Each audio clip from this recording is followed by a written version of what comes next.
Relativamente às funções seno, cosseno e tangente, interessa também estudar o sinal e a monotonia. É o que eu vou fazer neste vídeo. Portanto, destas funções seno, cosseno e tangente, vou estudar para um ângulo no primeiro, segundo, terceiro ou quarto quadrante o sinal e a monotonia destas três funções. Estudar o sinal é saber onde é que a função é positiva ou negativa. E, portanto, o que eu pretendo saber nesta tabela, que vou analisar então aqui no círculo, pretendo saber onde é que o seno, por exemplo, vou começar aqui no seno, onde é que o seno, se o seno no primeiro quadrante é positivo ou negativo, no segundo, no terceiro e no quarto quadrante, o que é que será? Positivo ou negativo? É isso que vamos analisar. Bom, eu para isso vou imaginar um ângulo qualquer aqui no primeiro quadrante para ver o seno. Bom, e o seno então é fácil de calcular, não é? Eu tenho aqui um ângulo qualquer, para eu ver o seno deste ângulo, projeto este ponto no eixo dos senos e vejo que dá aqui positivo, não é? Dá aqui um valor positivo, aqui no eixo dos senos. E, portanto, eu sei que no primeiro quadrante qualquer ângulo terá um seno positivo. No segundo quadrante, eu vou imaginar aqui também um ângulo no segundo quadrante, vou projetar este ponto no eixo dos senos para saber o seno e vejo que dá também aqui um valor positivo, não é? Dá também aqui um valor positivo porque está na parte positiva do eixo dos senos. Eu relembro que esta é a parte negativa para baixo e aqui será a parte positiva. E aqui será o zero, não é? Bom, então no segundo quadrante é também positivo. No terceiro quadrante, vamos imaginar aqui um ângulo qualquer, pode ser este. No terceiro quadrante, vou projetar aqui no eixo dos senos e vai dar também aqui um valor positivo, não é? Temos também aqui, peço desculpa, aqui negativo, estamos na parte negativa do eixo do seno, não é? Portanto, aqui um valor negativo. Portanto, que corresponde à distância que vem aqui do zero até este ponto, que terá um valor negativo, porque está aqui na parte negativa do eixo dos senos, ok? Portanto, no terceiro quadrante o seno é negativo. E no quarto quadrante temos um seno, vamos projetar então este ponto no eixo dos senos, também negativo, não é? Também aqui negativo no eixo dos senos. Bom, então no quarto quadrante o seno também é negativo. Bom, vamos agora passar ao cosseno, fazer a análise do sinal no primeiro, segundo, terceiro e quarto quadrante. Temos então aqui o eixo dos cossenos. Eu vou fazer uma análise parecida, vou imaginar aqui um ângulo qualquer no primeiro quadrante e ver o sinal do cosseno. Ora, eu projeto então aqui no eixo dos cossenos e obtenho aqui um valor, portanto, um valor positivo, não é? Para o cosseno no primeiro quadrante, é positivo. No segundo quadrante, vou imaginar aqui um ângulo qualquer, no segundo quadrante, vou projetar no eixo dos cossenos, reparem que aqui é o zero, esta é a parte negativa do eixo cossenos, parte positiva, e obtenho então aqui um valor negativo, não é? Negativo para o cosseno no segundo quadrante, e portanto no segundo quadrante o cosseno é negativo. No terceiro quadrante, imagina aqui um ângulo qualquer no terceiro quadrante, vou projetar no eixo dos cossenos e obtenho também aqui um valor negativo, não é? Um valor menos. Temos aqui um valor menos também no terceiro quadrante, ou seja, também é negativo. Já no quarto quadrante, tenho aqui um ângulo qualquer no quarto quadrante, vou projetar no eixo dos cossenos e obtenho então aqui um valor positivo. Aqui já será então positivo, ok? Bom, relativamente à tangente, vou fazer uma análise parecida. Vou então marcar aqui a preto, vou marcar o eixo da tangente, antes de mais, não é? Temos aqui o eixo da tangente e vou definir então aqui um ângulo no primeiro quadrante, um ângulo qualquer. Tenho aqui este ângulo, ele interseta a reta da tangente aqui, nós sabemos que a tangente aqui é zero, para este lado é positiva, portanto mais infinito, cá para baixo é menos infinito. E portanto este é um valor que está na parte positiva, sem dúvida, da tangente, não é? Então no primeiro quadrante a tangente é positiva. Já no segundo quadrante, reparem, eu vou fazer um ângulo no segundo quadrante. E o que é que eu posso aqui concluir? Eu vou então prolongar este ângulo até encontrar a reta da tangente, vou prolongar então aqui para trás, e obtenho aqui esta interseção, que é um valor negativo na reta da tangente, não é? E, portanto, no segundo quadrante, o valor da tangente é negativo. Já no terceiro quadrante, reparem, faço aqui um ângulo qualquer no terceiro quadrante. Eu vou prolongar, digamos, este ângulo até encontrar a reta da tangente, e reparem que vou encontrar cá em cima a reta da tangente, não é? Será então um valor positivo que está na parte positiva aqui da reta da tangente. Portanto, no terceiro quadrante, um ângulo tem uma tangente positiva. No quarto quadrante, vou fazer um ângulo qualquer então aqui no quarto quadrante, reparem, e vai interceptar a reta da tangente aqui, que será um valor então negativo, porque está aqui na parte negativa. E portanto, a tangente no quarto quadrante é também negativa. Bom, vou passar agora a analisar a monotonia. Uma vez que o sinal já está, vamos então ver a monotonia da função seno, cosseno e tangente nos respectivos quadrantes. Eu vou então começar aqui também pelo seno. Eu relembro que ver a monotonia é ver onde é que uma função cresce ou decresce. Então o que me interessa saber aqui, estudar, é se a função seno no primeiro quadrante é crescente ou decrescente.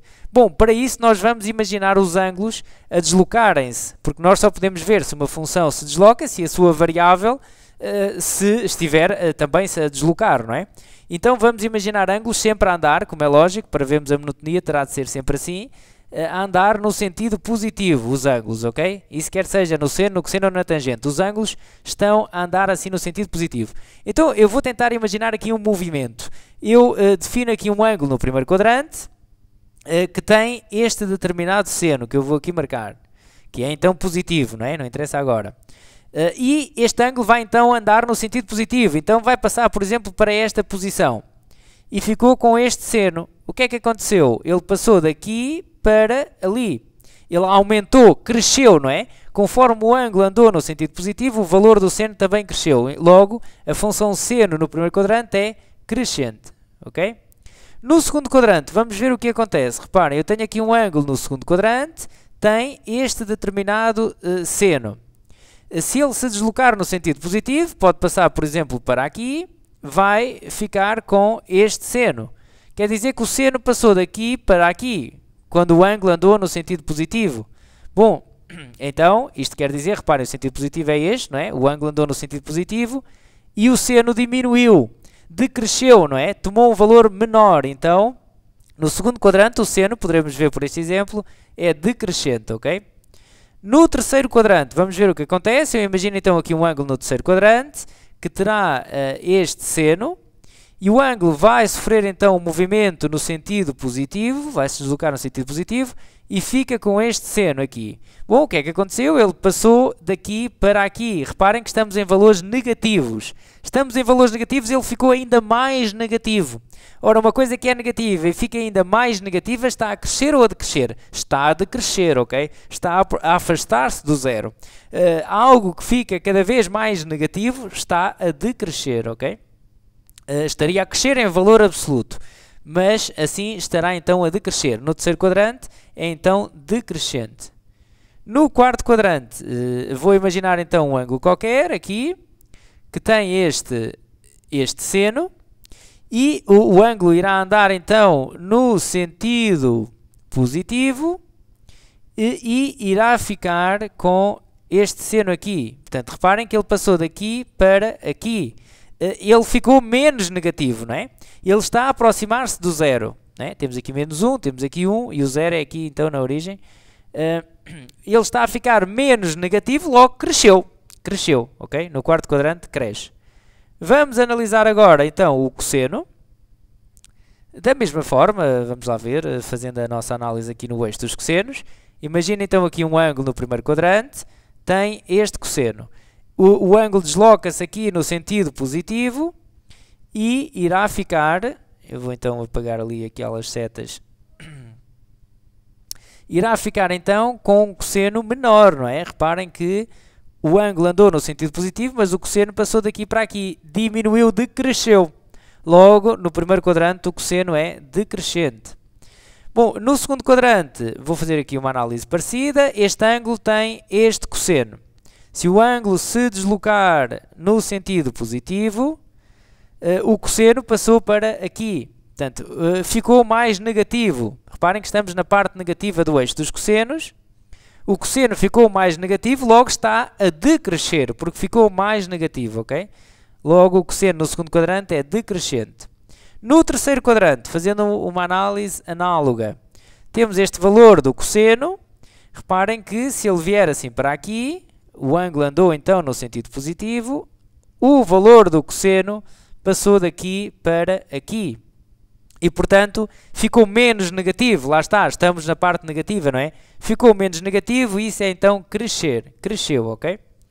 No quarto quadrante, temos aqui um valor do cosseno, que é este. Se o ângulo andar, então, no sentido positivo para aqui, o valor do cosseno passou para aqui, ou seja, aumentou, cresceu. Está a crescer no quarto quadrante, ok? Relativamente à tangente, vamos fazer aqui uma análise idêntica. É claro que vou então marcar aqui o eixo da tangente. Marcamos aqui a tangente. E vamos ver então o que acontece aos respectivos ângulos nos respectivos quadrantes. Vamos então imaginar um ângulo aqui no primeiro quadrante. E este ângulo sofreu então peço desculpa.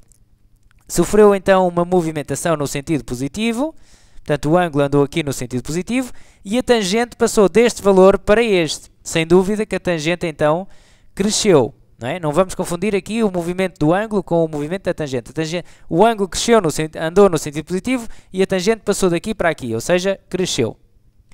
Vamos ver aqui, portanto, no segundo quadrante. Vou imaginar aqui um ângulo qualquer, ok? Que terá esta tangente. Terá esta tangente e vou imaginar que o ângulo se deslocou no segundo quadrante para esta posição, sempre no sentido positivo. Bom, a tangente ficou como? Ficou assim, não é? Ficou aqui. Passou daqui para aqui. Reparem que a tangente ficou menos negativa, não é? Ele tinha aqui um valor negativo e passou para um valor também negativo, mas menos negativo, porque está mais próximo do zero, não é? E, portanto, poderemos considerar aqui que a tangente cresceu. A tangente cresceu no segundo quadrante, também é crescente, ok? No terceiro quadrante, vamos imaginar aqui um ângulo, que está então aqui no terceiro quadrante. Eu vou prolongar o ângulo até encontrar a reta da tangente, tem aqui este valor, e vou andar então com o ângulo no sentido positivo. No sentido positivo tem que ser para aqui, não é? O ângulo deslocou-se então no sentido positivo. E a tangente, reparem que a tangente passou então para ali, também aumentou, não é? Também cresceu. Conforme o ângulo andou no sentido positivo, o valor da tangente também ficou maior. Portanto, a tangente também é crescente no terceiro quadrante, ok? Bom, no quarto quadrante, eu vou então imaginar aqui um ângulo que vai cortar a reta da tangente aqui, neste valor. Vou imaginar o ângulo a andar no sentido positivo, portanto, deslocou-se daqui para aqui o ângulo. E o valor da tangente passou deste valor para este. Bom, reparem que também passou de um valor que era negativo para um valor também negativo, mas menos negativo. Menos negativo, mais próximo do zero, não é? Conforme o ângulo andou aqui no sentido positivo. Logo, no quarto quadrante, o valor da tangente é também... a monotonia é também crescente. A tangente também cresce no quarto quadrante. Ou seja, a tangente é sempre crescente, ok? Bom, isto depois iremos analisar melhor quando estudarmos os gráficos, umas aulinhas à frente do seno, cosseno e tangente. Para já ficamos então por aqui. Até uma próxima!